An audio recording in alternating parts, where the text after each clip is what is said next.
कपड़े धोने वाली बहू। शादी के पहले से ही विभा को कपड़े धोने का बड़ा शौक था। कभी नल के नीचे तो कभी तालाब के पास। अरे मेरी नीली वाली लुंगी नहीं दिख रही है। विभा की अम्मा, कहाँ रखी है लुंगी? अरे वो तो विभा ने परसों ही धोकर रखी थी आपकी अलमारी में, देखो वहीं होगी।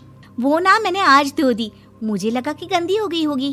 अरे कैसे गंदी हो गई थी? उसे तो मैंने पहना भी नहीं। हे भगवान, इस लड़की के कपड़े धोने की आदत से परेशान हो गया हूँ मैं। जितना तो घर में राशन नहीं आता, उससे कहीं ज्यादा डिटर्जेंट पाउडर का खर्चा है। इसकी शादी करवा दो, शादी जाए अपने घर में ही करे काम, फिर चाहे घर के कपड़े धोने हो या पूरे गांव के। हाँ ठीक बोल रही हूँ, देखता हूँ मैं कोई लड़का। वो दिन भी आ जाता है जब विभा को देखने लड़के वाले आ जाते हैं। लड़की मुझे अच्छी लगी। होने वाली सास कहती है, बेटी अगर कुछ पूछना है तो पूछ लो। वैसे तो हमारी लड़की बहुत ही शर्मीली है, जो बोल दो वो मान लेती है, इसे क्या पूछना होगा। अरे कैसी बात कर रही हो माँ, मुझे इन लोगों के घर रहना है, सवाल तो कई है। हाँ हाँ बेटा, पूछ लो ना, क्या पूछना है। आप लोगों के घर कपड़े कौन धोता है? सास का मुंह बन जाता है। देखो, अगर तुम ये कहना चाहती हो कि तुम्हें कपड़े धोने नहीं आते तो सुन लो, कपड़े मैं ही धोती हूँ, लेकिन तुम्हारे आ जाने के बाद मैं रुमाल तक नहीं धोऊंगी। अरे चुप रहना भाग्यवान, बहू बेचारी घर आई नहीं, उसे डराना शुरू कर दिया। वो क्या है ना बिटिया, अभी तक तो ये कल्लू की माँ ही धोती थी, लेकिन अब तुम्हारे पापा तो दहेज में वॉशिंग मशीन देंगे ही। तभी विभा की माँ बोल पड़ती है, सवाल भी पूछा तो क्या। वैसे भाई साहब, मशीन की तो फिर भी कपड़े धोने की कैपेसिटी होती है। मतलब जो बिटिया दे रहे हैं ना विभा, इसे कपड़े धोने का बहुत शौक है। ये आप लोगों के क्या, आस पड़ोस गांव मोहल्ले सबके कपड़े धो दे और उफ तक ना करे। बाहर देखा नहीं आपने कितने कपड़े सूख रहे हैं? सब हमारी बिटिया ने ही तो धोए हैं। बस भी करो ना माँ, शर्म आ रही इतनी तारीफ सुनकर। और तो और एक दाग निकाल कर दिखाओ तो मान जाऊं। हाँ अच्छा, माफ करना बेटा, मैंने गलत समझा। हमें तो रिश्ता बहुत पसंद है। और ऐसे जुड़ जाता है रिश्ता कपड़े धोने का शौक रखने वाली विभा का। उसकी शादी हो जाती है कोयला फैक्ट्री में काम करने वाले कल्लू के साथ। शादी के बाद अचानक विभा चिल्लाती हुई सास के पास आती है। सासू माँ, अरे सासू माँ कहाँ है आप? ये तो धोखा है, धोखा दिया आप लोगों ने मुझे। इसे ससुर के चक्कर के बारे में पता चल गया। अरे तो उसमें तुझे क्यों धोखा मिला है? अरे नल में पानी नहीं आता, कपड़े कैसे कब धुलेंगे? अच्छा, तू पानी नहीं आ रहा उसकी बात कर रही है। तो आपने क्या सोचा? कुछ नहीं। अच्छा, तेरी माँ ने कहा था कि कपड़े धोने का शौक है तुझे, याद आया मुझे।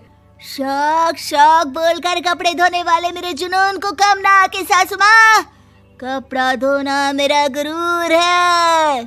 तभी पति भी वहाँ आ जाता है। अभी मैंने इसे सनी देओल की फिल्म दिखाई है, उसी के डायलॉग मार रही है माँ। अच्छा सुन, साफ साफ बता रही हूँ, पानी सुबह 4 से 6 और शाम को 10 से 12 आता है, समझी? विभा टाइमिंग सुनकर हैरान हो जाती है। ये क्या भूतों का मोहल्ला है? सुबह 4 बजे उठकर कौन कपड़े धोता है? 4 बजे टंकी में पानी जाता है, फिर सारा दिन धोना ना, किसने मना किया? अरे कैसी बात कर रही हैं? 200 लीटर की टंकी में कितने कपड़े धो लूंगी मैं? सुबह ही उठ जाऊंगी मैं। अब क्या था, विभा सुबह 4 से लेकर रात के 12 बजे तक कपड़े ही धोती रहती। एक रोज सास पड़ोस से निकलकर कहीं जा रही होती है कि साथ वाली कहती है, हाँ कल्लू की माँ, जरा ये बताओ कि 2 साड़ी है, 2 ब्लाउज और एक पेटीकोट और एक नाड़े वाला लंबा कच्छा। हाँ तो? अरे तो क्या, कितना लोगी धुलाई ये बताओ। धोबन दिख रहे हैं हम क्या? हमारे पति सरकारी नौकरी से अभी रिटायर हुए हैं और बेटा सुपरवाइजर है कोयला फैक्ट्री में। धोबन समझ रखा है हमें? हाय रे कल्लू की अम्मा, माफ कर दो, वो तो मोहल्ले में यही सब बता रहे थे कि तुमने बहू को कपड़ा धुलवाने के काम में लगा दिया है। सास को पड़ोसन की बात सुनकर गुस्सा आ जाता है। वो घर पहुंचती है जहां घर के बाहर ही इतने सारे कपड़े सूख रहे होते हैं जितने कि किसी धोबन के घर पर। अरे ओ कल्लू की दुल्हन, बाहर निकल। माँ जी यहीं आ जाओ, बाथरूम में चादर धो रहे हैं हम। अरे अभी हम धोते हैं, तुमको बाहर निकलो। ये आस पड़ोस वाले बोल रहे हैं कि हम बहू से कपड़े धुलवा कर उसे कपड़ा धोने वाली बना दिए हैं। अरे छोड़ो ना माँ जी, किन लोगों की बातों में आती हो? आस पास के लोगों का तो काम ही होता है कि वो किसी तरह सास बहू को लड़ा दे। बहू सारे घर के कपड़े धोती है, ये क्या कम है? बोलिए। सास को भी लग जाता है कि वो बहू का ये सनकीपन नहीं छुड़वा सकती, इससे अच्छा है कि खुद ही चुप हो जाए।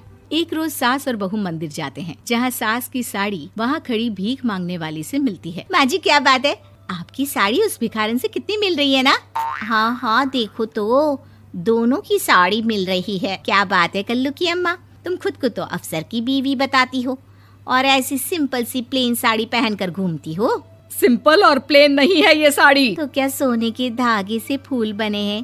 कुछ भी सासू माँ, कुछ भी। हाँ, बने थे इस साड़ी में सोने के धागे से फूल। मेरे पति लेकर आए थे मद्रास से स्पेशली मेरे लिए 10,000 की। ताहे भाई साहब इस भिखारन के लिए भी सेम टू सेम साड़ी लेकर आए होंगे 10,000 की।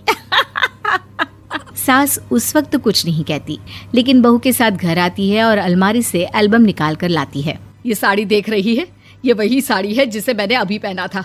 इस साड़ी में ये जो चमकदार फूल दिख रहे हैं ना, ये सोने के धागों से काढ़े गए हैं। लेकिन तू लोकल वॉशिंग मशीन ब्रश से घिस घिस कर सारे फूलों को निकाल कर साड़ी प्लेन कर दी।